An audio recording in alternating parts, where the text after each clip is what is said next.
Just talk while I start the video, Mark. That's fine. Consummate professional. Today we've played a prototype of Venice, first play on board Deck and Dice. So just to say, first play, total prototype, although most of it is very good. The board is a little bit thin, but that's the kind of worst thing I would say. And still much better than a lot of prototypes we've seen. Yeah.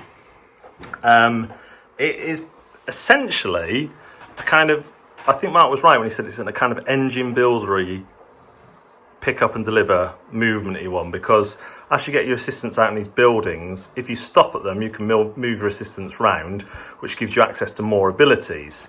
And then when you pass them, you can activate them, but not move them round. So, like, you can kind of, eventually, as you get more money, you can go on a long trip, as long as you don't use the same canal twice, you can go around. And the movement rules are so uncomplicated that you almost doubt them, don't you? Like, we were going, can we go this, can I go around here and turn this way? And, you know, that sort of thing. But obviously you can't go back on yourself because you can't use the same canal.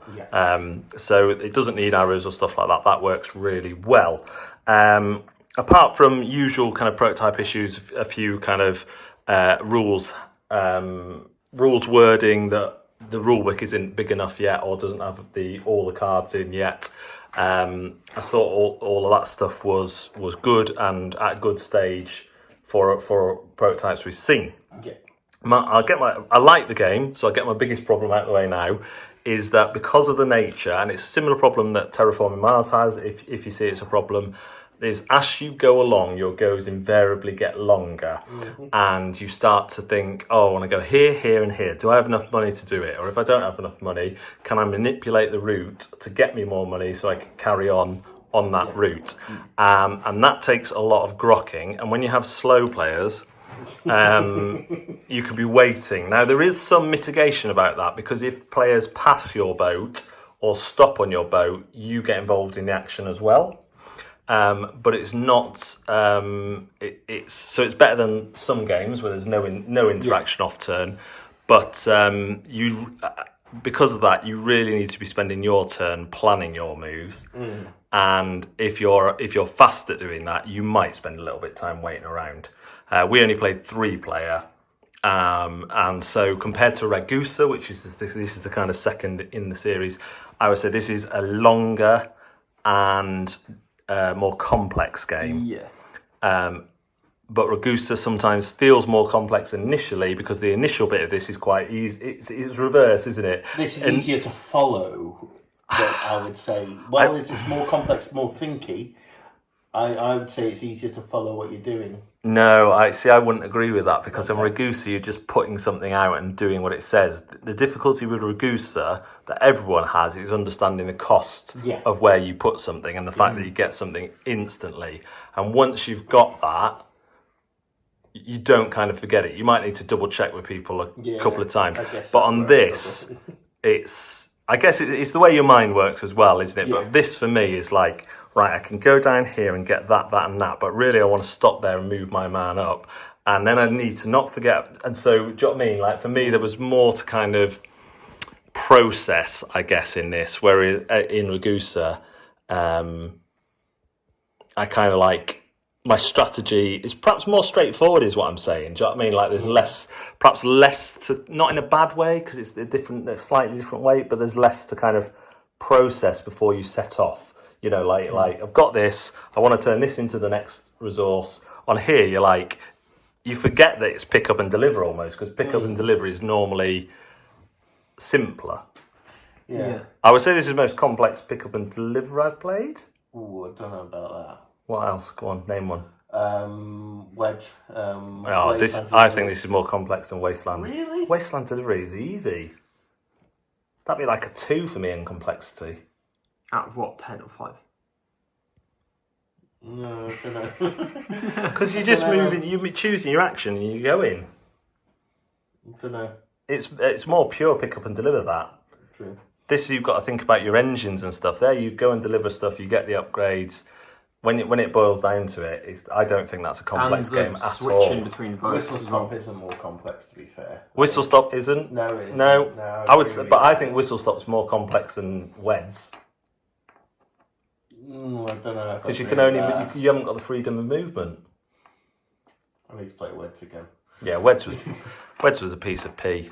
I don't know. I haven't played it, I think. So we're having a minor disagreement anyway, about this game. So for me, this is definitely probably I don't see Weds as a complex pickup and delivery. I don't even see Whistle Stop as that complex. Apart from you've got to really think, because you're always moving forward. You've got to think about that and paying the costs. I guess the reason I don't think this is complex, for some reason, it worked for me. It definitely worked with you. You almost doubled. I think we scored less together than you scored, almost. Yeah, not quite, but not far off. I don't know why. And I think part of that was the first 2 rounds. We kind of didn't. My fault. I didn't realise you could activate everything if you wanted, and we let you get all the goal cards, which was silly. And so in that way, it's quite like most of your points do come from these. Yeah.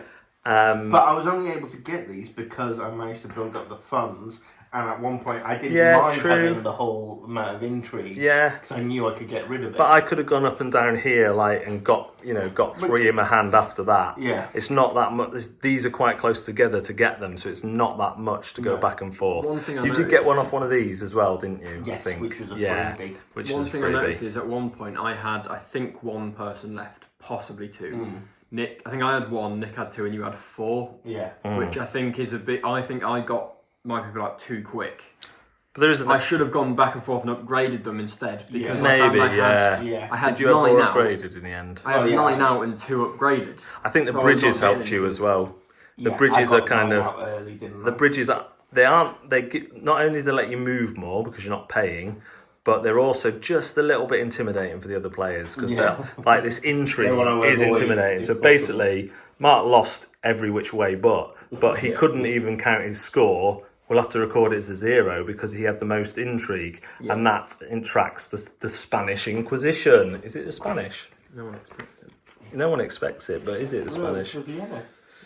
Venice. No, it's Venice. Italy.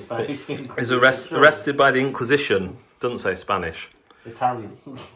Unless I don't know history, but did the Spaniards invade Italy? I don't think so. Oh, you're forgetting the Great Invasion of Great Invasion of circa the 1st to the 20th century. Is if this board was double-sided with possibly a different canal route. Oh, yeah. Although, although this is the placement of these are random every time. Yeah, but having a different set of canal. Yeah. I found the little spaces you stop in the water weren't always lined up with the docks, and I totally understand the reason for that. It's so you've got more freedom in moving. It did throw me off a little bit at the start, but again, prototype with the Ragusa board, they totally went above and beyond fixing that up. So it does feel like connected to Ragusa. A lot of the symbology is the same. The artwork, everything. Yeah. It feels like a brother. Yes. And this is Ragusa is a short, less than an hour game. Yes. This is Big Brother. I think you'd be playing this at least an hour and a half with 3-4 players. Yeah. Even when you've played it a few times. I don't know. And these are great because obviously these go out in different places each time. Who knows? More of these, there isn't in this set. Okay. There is rules for a solo mode. They've done a special 2-player mode where smugglers are added in.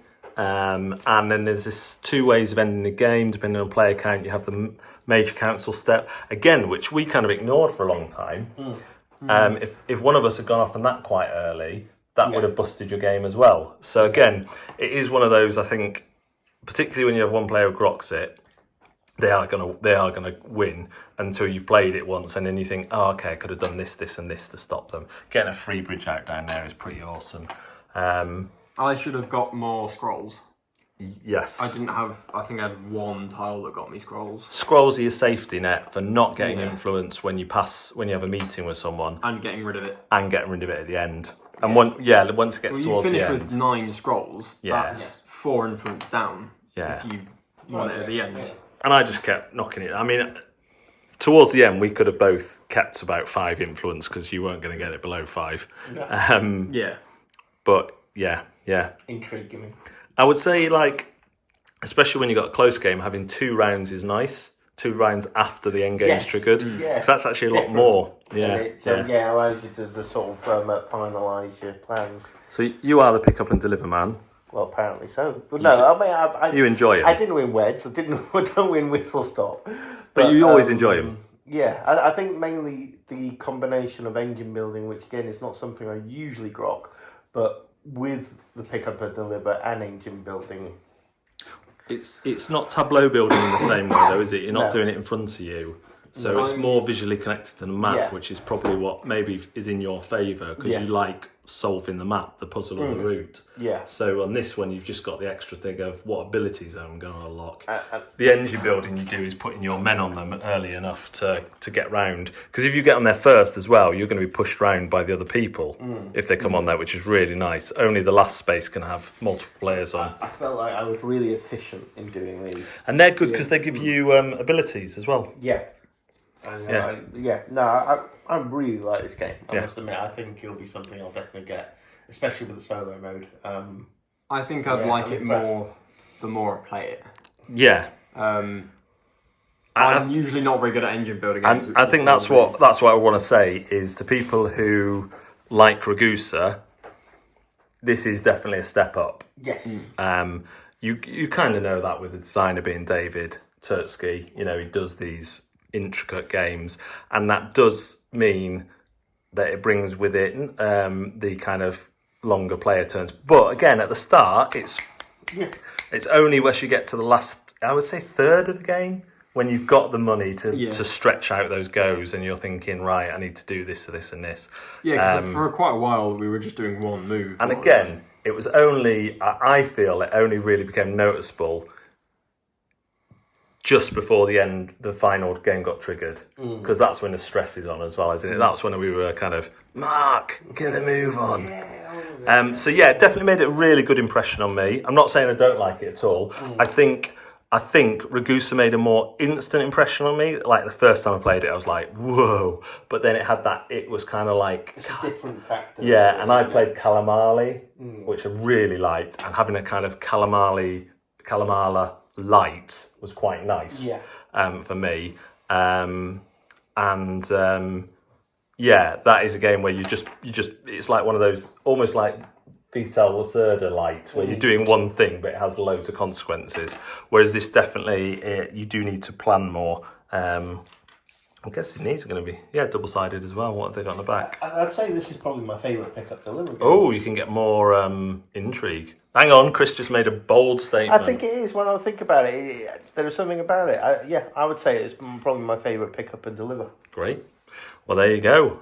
And Chris is the pick-up and deliver man. And it is well executed. Oh, yeah, without doubt. Without doubt. You know. Without doubt. I almost didn't, reading the rules, I almost didn't realise about the pick up and deliver. It was only when I started dealing it out and looked at these and I was like, oh, you're delivering stuff. I was like, I'm just going to go around upgrading my houses, doing this. But it is, you're right, it is. And it's, but not your perhaps usual fare of pick up and deliver. No, because of the engine building element part of it too. It's really, and because you're not... With Wedge, you're engine building a little bit, but that's your own vehicle. Yeah. Whereas this, you're engine building your locations, and you get to activate them depending on what route you take. And a little bit of upgrade, but it's very basic. It's three, and even then, I was struggling to remember them. Yeah. Cool. Mark, anything else to say? Oh, sorry, we've run out of time.